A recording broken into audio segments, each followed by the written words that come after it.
Manga Shake here with another haul video. This one is actually with a deal that I did with Danny Pak that you guys who are on Facebook and many of the Nerf groups may recognize him. He's fairly active on there. He knows that I am a huge Busby fan, and he actually offered this deal in a very generous way. Basically, all I had to do was pay the shipping. He just wanted to clear out some of his collection, knew that how big of a Busby fanatic that I truly am. And he made this generous offer. And I can't say that enough. I mean, he could have sold these blasters and made some money on them. However, he just said, hey, cover the shipping and they're yours. And for that, I mean, awesome. He actually gave me a few of the only examples of some blasters that I have. Now, we did this deal a couple months ago. I've just kind of been putting them aside. I was hoping to kind of present a number of things in a different way because my shop area, I've been meaning to completely redo it. And, well, life finds a way to complicate things. So that's been put off and put off. And I am going to redo it. I was going to put up a huge pegboard display all around like 3 sides and then showcase it. But no, much like Kramer on Seinfeld, I'm going for levels. I'm actually going to do something completely different. I want to do my own thing. And I want to display a number of Busby products all around. And this haul from Danny is going to help that. Because, like I said, there are a few here that I'm going to pick up and show. And I want to showcase everything he sent me. Minus one. He did throw in a Predator that has already been featured on my how to hydro dip a Nerf blaster. That video was using a classic Busby Predator that came from this haul. So we're down one. They're all going to get used eventually. But we're going to start off with what is one of the better examples of a belt blaster that I have. He sent one, as you can see here, very clean.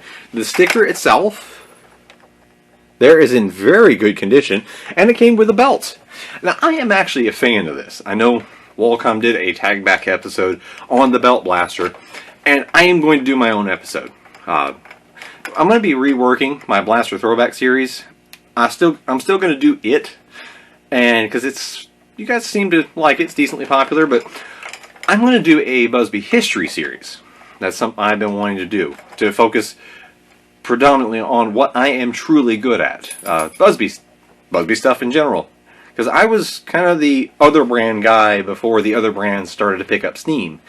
Been doing this for a few years now, and to be honest, now it seems like everybody else is kind of getting on the bandwagon of everything else other than Nerf, when I've been doing that for years now. But the belt blaster is not the throwaway garbage blaster that Walcom made it out to be. Yeah, that's right, I'm going straight at Walcom there. It's not. Now, in stock form, no, it's not very good, and that's what he's basing that on. So he's not wrong, but he's also not right either. Look how big the shell is. Look at this. The whole firing mechanism is back here. There's a lot of room in there. That's my hint. You'll see what my project is when I do it. I've got another one that is going to be worked on. This one is going to be, this one and one Ryan Inglestad sent me. These are going to be my wall hangers in a display. Because I actually love the belt blaster. If you've never held one, aside from if you have really big hands like I do, this gets a little tight. These are very smooth. They just don't have good plunger tubes. There's the other hint. Moving on. He also sent me another of the original pump action shotguns, the Torrent. This one needs a little work, and this one will be the one that I actually do a project on. As you can hear, the front piece is broken here. So I'm going to have to do some work. It's going to get a paint job. It's going to get upgraded. I'm actually going to show how to make this thing be useful. It's going to be in my whole Worthy series. If you don't know, that's where I take older Busby blasters and show how they can be made to be worthwhile today. The belt blaster is going to be one of those as well. Another one that's going to be in there, the Berserker. Both Danny sent this one and Ryan Inglestad sent me a couple. That's going to give me enough to work with on making both a couple of them, this being a non-Ultimate series, as well as I've got Ultimate series ones. I'm going to be able to both upgrade and modify and paint one and do a full modification on it, as well as have at least one of each type of the non-ultimate and the ultimate series to showcase. This one here, of course, if you don't know the Berserker, you have a double trigger setup. It's actually a double trigger. Rear one actually operates the spring-powered outer ring, as you can see there. Got a 20-shot outer ring. The forward trigger here operates the pump action center missile launcher. But you can turn that from being a missile launcher to being a almost sniper effect. Put a high power barrel here. You can do a multi-attachment setup as well if you want to, but my idea is a nice long-range setup here, powered by the pump, and then more of a short-range rapid-fire setup on the outer ring. Just good enough, you know, for close-range engagement. And then if you actually want to compete at higher velocities at longer range, like you would need to, especially with the proliferation of Nexus Pros and the Aeon Pros, it's like this, you know, there you go. This properly set up can get way in excess of stock Nexus Pros performance, but in a single shot at a lower rate of fire. But still, can make the Berserker still be usable. Let's move on to one that can actually attach to that Berserker. This is with their interlocked system, and it is a, also, if you don't know what that little nub is for on some of these, this is the Surge 10. If you flip that around, it's actually meant to be ambidextrous for a hook. So we'll go like here with my left hand. You can grab it, or curve it around, and you can hook it with your right. So, and yeah, there is a dart stuck in there, I see. But that's Surge 10.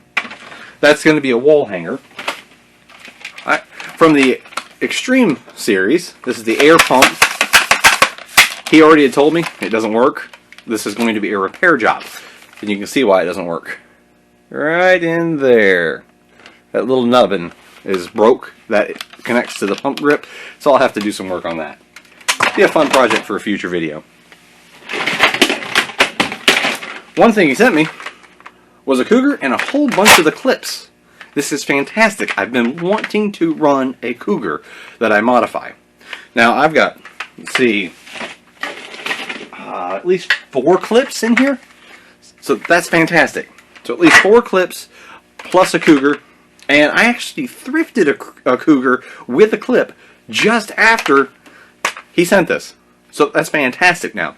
So this one, I mean, this, if you guys have never seen it, the Cougar, the really, really undersized stock, you pull it back to fire it. And then the clip indexes, we'll say northward. There we go. I'm doing everything backwards here. And if you brass the clip, or just simply pull out the terrible, terrible dart peg that they have in there, you can see those are the huge hook design. Get rid of that, and you got yourself at least a moderately performing blaster. Now, I'm going to do a video on this showcasing a spring upgrade. I will actually at least brass one clip to have a high performance clip, and the rest of them I'm just going to pull the dart pegs out of. But with this one, the only thing that I know of personally that's solvent welded is actually the magwell strip here. It's just a little cover over the magwell, or clipwell? Clipwell. But yeah, I will actually do a video on this at some point in the future. And that'll get a nice Hydra-Dip paint job on it as well. How about four Jaguars? With one, looks like somebody has already gotten into and done the drop clip mod. Because you can do that to these. You go in and you take out a couple of pieces of plastic, and you're able to freely take the clip and, of course, you know, steal a clip from a few others, and you can have a very compact little pistol. Now, I wouldn't actually do it to one of these, because the Jaguar got a completely undisclosed, I mean, I've already featured it in a previous video, but The Jaguar underwent a huge makeover, and it went from being a very underpowered pistol to a powerhouse. I mean, the new Jaguar is an unsung hero. I don't know why people don't talk about it, other than, hey, I'm the only one that talks about it because I'm a Busby guy. But the old Jaguar was very underpowered, but still fun to use. And I mean, this is a very kid-safe one. You know, you can grab one of these and hand it off to them. It's very easy to prime. It's light. It's smooth. The new one is not easy to prime for a kid. My 10-year-old, she can't prime it. It's simple. She can't. She tries to brace it and do it. No. It's got a good-sized plunger tube and a strong spring in it, even stock form. I mean, really all you got to do is get rid of the air restrictor and brass up the clip, and you have a powerhouse of a 6-shot pistol. People seem to move away from that now, because Aeon Pro for $25 shoots good already, or Nexus Pro $50 shoots awesome, easy to mod. Unfortunately, I kind of see a downfall of all the other blasters, and that's kind of where my whole thing is I love the other blasters. So 4 Jaguars to have some fun with, and I will mod these and I will paint them up, because I still like doing that. But one of the ones that Danny sent me, that I have now, the only example I have, he actually sent me this. Take a look. It's in good condition. Stickers are there. Everything's in place. It even has the clip. And of course, this is the Autotech 20. But he left the batteries in it. It works. One of Busby's earlier flywheel blasters. Now this one here is showing from 2013, so this is pre-Brute. Now, the Tommy way predates this, but that is a drum fed. Removable clip, at least. Now, I do wonder if anybody 3D prints these. Because I just, for the fun of it, would run this. I would run it. It would be fun to have something very unusual, because that's what I kind of like, being a little different.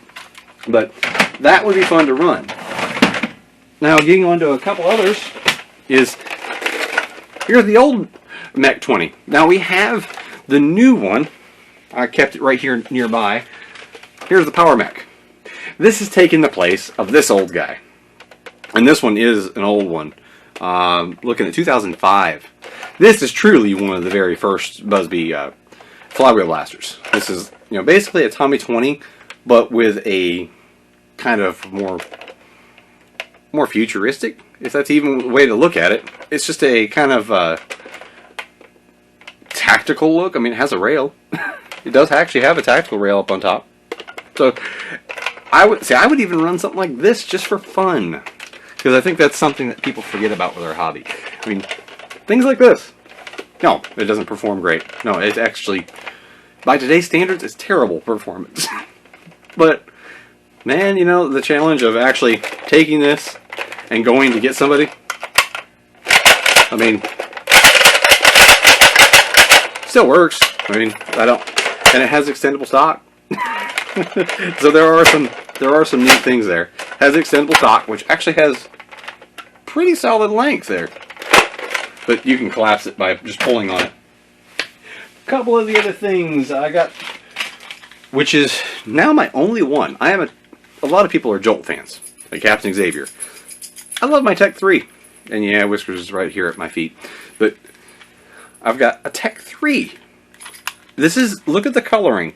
That is a dark navy blue and white. First time I've ever seen that. That's just me personally. It may have been around. This one here shows it's a 2009 release.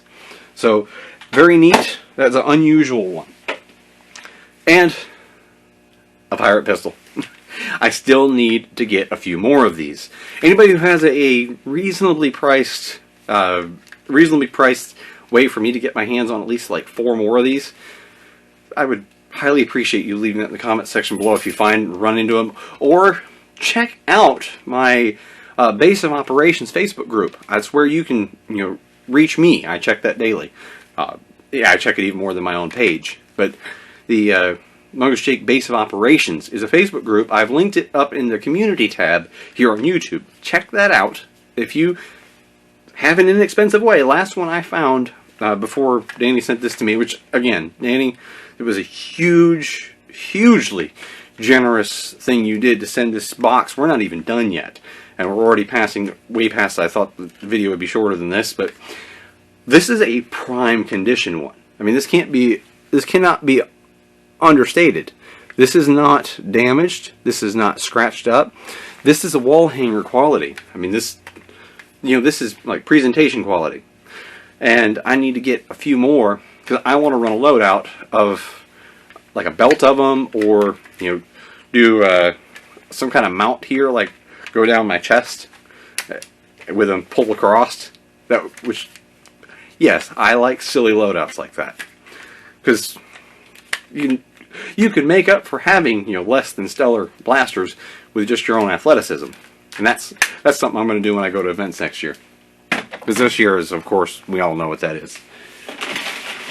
Got ourselves an old Sidewinder. This is an old one. This is the original Sidewinder. And if you ever see these drums, I've seen people on Facebook groups who have thrifted the drums and they don't know what they go to. That's the Sidewinder drum. It's very worthwhile. The Sidewinder itself, the drum hasn't changed as far as I know. They're interchangeable. And the newer Sidewinders are awesome. They are awesome. It's hand powered, so the more force you put into it, the harder they fire. And if you have a few 30-round drums in a pouch on your side, you can be a great spray and pray, like close range at least. This is very good. And even long range as a backup, the Sidewinder is fantastic. This would be a great HVZ blaster for, you know, keeping people at bay while maybe someone next to you is reloading. Fantastic. It can have the high rate of fire as you want, and this thing easily achieves, you know, modded levels of velocity. You just have to pump hard enough. If you just kind of go weak on it, it'll be weak. But if you slam it, I easily get ranges well in excess of 100 feet with unmodified Sidewinders. I don't even mod mine. There's no reason to. They provide the performance you need ready to go. It's just the older ones, unfortunately, were designed for Busby, old suction cup darts, and the gap there will cause modern darts, including Busby Precise Pros and long distance darts, to get jammed there. So you have to do some shell cutting to older ones like this one. Otherwise, they're fantastic blasters. Set that aside. We're getting down to the end here. I'll pick up the last few. And we've got the last few here. We've got a highly overlooked Busby blaster. The Busby Star. I only know of one person who's even mentioned this hardly ever, and that's Boomtendo. He likes the Busby Star. I know he said he likes the grip on it. But fantastic little one. As you see, it's got a nice color scheme too. Like gray and light blue. I like that quite a bit. It's a 3-shot, and it does not use a smart AR system. Of course, Busby doesn't do that. It has a rotating plunger tube. Every time you prime it, the plunger tube kind of indexes to the next barrel, and then the next barrel, the next barrel. So you have very consistent power per barrel. Very, very much worth a spring upgrade and brassing the barrels. Very good for modding. The gem is basically a mini version of it. You know, rear T-pull, and again the rotating plunger tube. Plunger tube's a little smaller on the gem, but still well worth a nice little pocket blaster. Even if you don't modify it, throw it in a pocket as a backup, or stash it, you know, like put a attachment point on it right on the shell, like a magnetized one, and throw it on your battle vest if you want to. These things are fantastic, far superior to a Jolt, and not much bigger, and 3 shots instead of 1. On the last couple, got a nice little Tech 5. I've been doing my Tech series.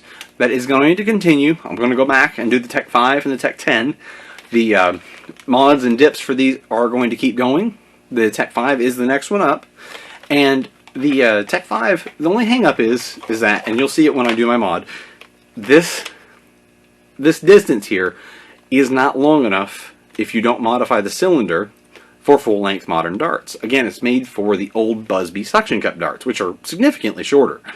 Now, if you have one and you don't want to mod it, if you don't know, this is basically the Busby Maverick. You know, you have a button to fling out the cylinder, spin it, load it, fling it back in, top prime, and these are so solidly made. I mean, this feels like a hammer. You could literally hammer something with it. Because this used a far superior plastic while being produced at the same time as like the Tech 6 and Tech 4 and Tech 3 of times past. This thing is solid. This actually is heavier made than Nerf blasters. It feels more on the line of a Boomco, or even of the more modern, say, like I got my Wrecked blasters hanging in a line in front of me. This feels like the plastic from them, or like from Airsoft. It's very, very heavy. Very unusual for Busby at the time, because that was when they made thinner plastic blasters that creaked a lot.